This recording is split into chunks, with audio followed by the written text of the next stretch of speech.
अस्सलाम वालेकुम। आप सबको ईद की खुशियाँ बहुत बहुत मुबारक हों। मैं इस बार की ईद मनाने जा रही हूँ मदीना में, तो उसके लिए सबसे पहले कर लेते हैं पैकिंग।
कहाँ जा रही हो?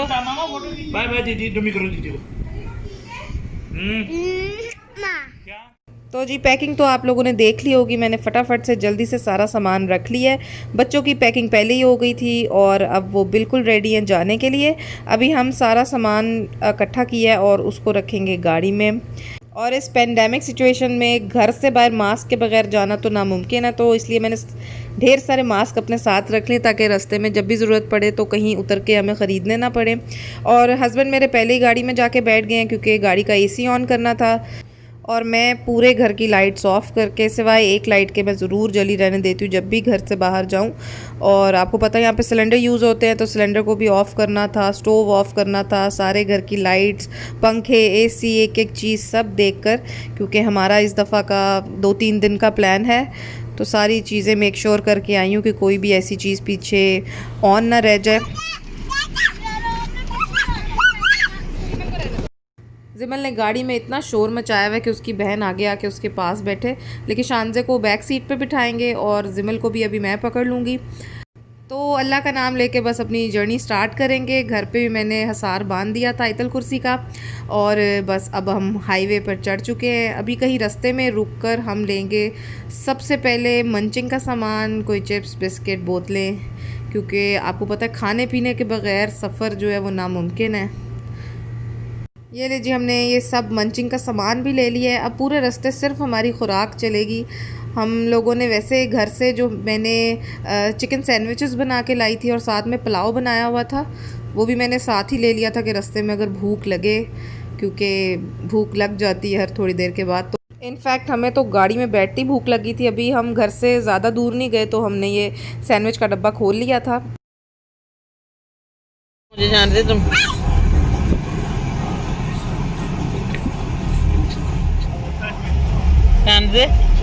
शीशे में देख लो। नंबर 1 लग गया। तुम बना ली है मैंने।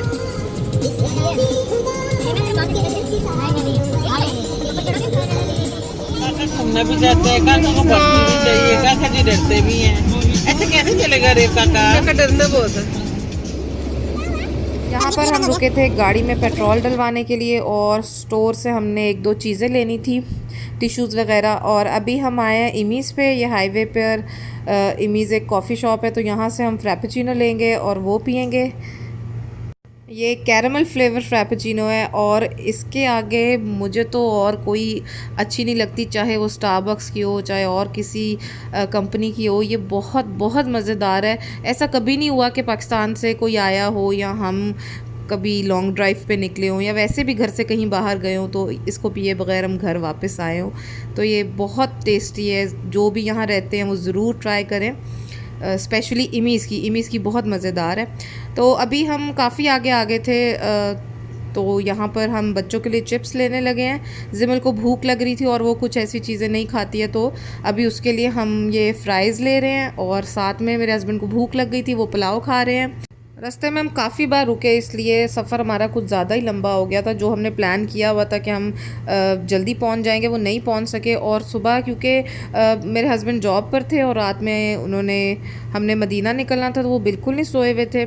तो अब हम अल्हम्दुलिल्लाह मदीना पहुंच गए हैं। उसकी जो ये चेक पोस्ट है वो हम क्रॉस कर रहे हैं और अभी टाइम हो गया फ़जर का, तो हम रास्ते में ही गाड़ी रोक कर फ़जर पढ़ेंगे।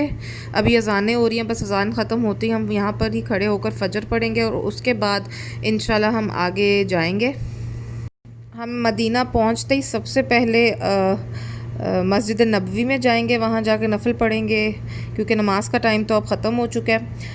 और फिर उसके बाद अपना होटल में जाएंगे, जो अपार्टमेंट हमने बुक करवाया हुआ था उसमें जाएंगे। तो सबसे पहले हम गए वॉशरूम में वज़ू करने के लिए। अभी शानज़े वज़ू कर रही है, फिर मैं वज़ू करूँगी और उसके बाद हम ऊपर जाएंगे मस्जिद में, तहतल मस्जिद के 2 नफल पढ़ेंगे और उसके बाद अपनी नफल और कुरान वगैरह जो भी हमने इबादत करनी होगी वो करेंगे। क्योंकि बच्चे अलाउ नहीं थे, इसलिए मैंने जिमल को अपने हस्बैंड के पास ही छोड़ दिया था और शानज़े को मैंने साथ ले लिया था, लेकिन शानज़े को भी वो लोग अलाउ नहीं कर रहे थे। बड़ी मुश्किल से मैंने उसको अपने पास बिठाया और वो मना कर रहे थे कि यहाँ पर बच्चे अलाउ नहीं है। मस्जिद के अंदर तो बिल्कुल भी नहीं, और सहन में भी आप एक हद तक बिल्कुल बाहर की हदूद तक बच्चे आ सकते हैं, उसके बाद अंदर नहीं आ सकते।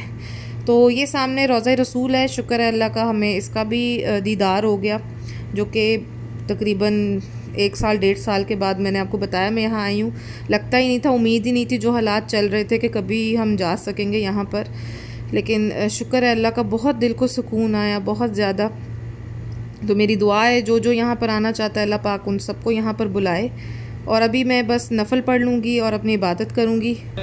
मोहम्मद का रोज़ा करीब आ रहा है, बुलंदी पे अपना नसीब आ रहा है।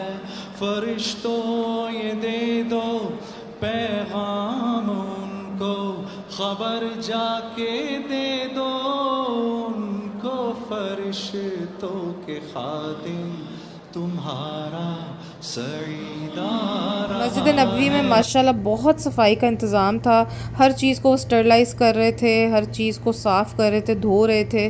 तो अल्हम्दुलिल्लाह बहुत अच्छा अंदर का निज़ाम था। और अभी हम वहाँ से निकल पड़े हैं। अभी हम गुज़रे जन्नतुल बकी के बाहर से। आप देख रहे हैं औरतें क्योंकि अंदर नहीं जा सकती हैं, तो वो बाहर से ही खड़ी होकर ज़ियारत कर लेती हैं। और हमने इसका ये पूरा राउंड में बना हुआ है, आप चाहें तो गाड़ी पे राउंड कर सकते हैं। अभी हम जा रहे हैं अपने होटल की तरफ और अभी हम अपने होटल की लोकेशन ढूंढ रहे हैं क्योंकि हमें रास्तों का इतना यहाँ का पता नहीं है। और एक तो हमारी कोशिश थी कि बिल्कुल हरम के पास ही हमें होटल मिल जाए ताकि हम नमाज़ पढ़ने के लिए फ़ौरन से जा सकें।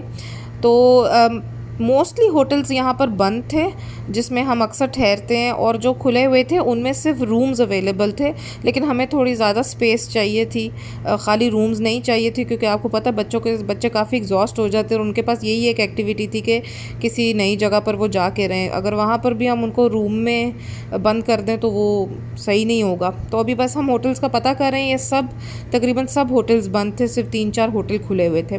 तो इसलिए हमने अपार्टमेंट ही ले लिया था, जो कि हमने पहले से उसकी बुकिंग की हुई थी, मतलब देख कर रखा हुआ था कि जाकर पसंद करेंगे और फिर उसमें रह लेंगे। आज तक का मेरा व्लॉग यहीं तक था। इंशाल्लाह नेक्स्ट व्लॉग में आपसे मुलाकात होगी, जिसमें मैं बाकी की अपनी मदीना की जर्नी आपके साथ शेयर करूंगी। मुझे दुआओं में याद रखिएगा और एक बार फिर से आप सबको बहुत बहुत ईद मुबारक हो। मेरे चैनल को लाइक और सब्सक्राइब ज़रूर कीजिएगा। अल्लाह हाफ़िज़।